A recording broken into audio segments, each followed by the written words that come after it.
أصاب من مصيبة إلا بإذن الله ومن يؤمن بالله يهد قلبه والله بكل شيء عليم. کوئی مصیبت نازل نہیں ہوتی مگر اللہ کے حکم سے، اور جو شخص اللہ پر ایمان لاتا ہے وہ اس کے دل کو ہدایت دیتا ہے، اور اللہ ہر چیز سے باخبر ہے. وَأَطِيعُوا اللَّهَ وَأَطِيعُوا الرَّسُولَ فَإِن تَوَلَّيْتُمْ فَإِنَّمَا عَلَى رَسُولِنَا الْبَلَاغُ الْمُبِينُ. اللَّهُ لَا إِلَٰهَ إِلَّا هُوَ وَعَلَى اللَّهِ فَلْيَتَوَكَّلِ الْمُؤْمِنُونَ. يَا أَيُّهَا الَّذِينَ آمَنُوا إِنَّ مِنْ أَزْوَاجِكُمْ وَأَوْلَادِكُمْ عَدُوًّا لَكُمْ فَاحْذَرُوهُمْ وَإِن تَعْفُوا وَتَصْفَحُوا وَتَغْفِرُوا فَإِنَّ اللَّهَ غَفُورٌ رَّحِيمٌ. اور اللہ کی اطاعت کرو اور اس کے رسول کی اطاعت کرو، پس اگر تم منہ پھیر لوگے تو ہمارے پیغمبر کے ذمے تو صرف پیغام کا کھول کھول کر پہنچا دینا ہے. اللہ جو معبود برحق ہے اس کے سوا کوئی عبادت کے لائق نہیں، تو مومنوں کو چاہیے کہ اللہ ہی پر بھروسہ رکھیں.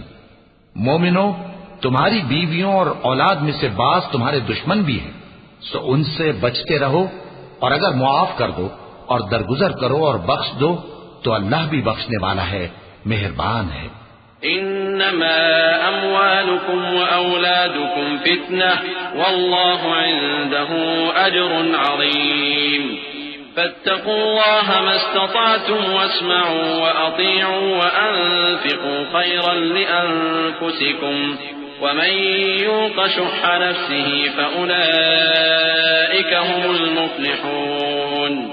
إن تقرضوا الله قرضا حسنا يضاعفه لكم ويغفر لكم والله شكور حليم. عالم الغيب والشهادة العزيز الحكيم. تمہارا مال اور تمہاری اولاد تو آزمائش ہے اور اللہ کے ہاں بڑا اجر ہے، سو جہاں تک ہو سکے اللہ سے ڈرو اور اس کے احکام کو سنو اور اس کے فرمانبردار رہو اور اس کی راہ میں خرچ کرو، یہ تمہارے حق میں بہتر ہے. اور جو شخص طبیعت کے بخل سے بچایا گیا تو ایسے ہی لوگ راہ پانے والے ہیں.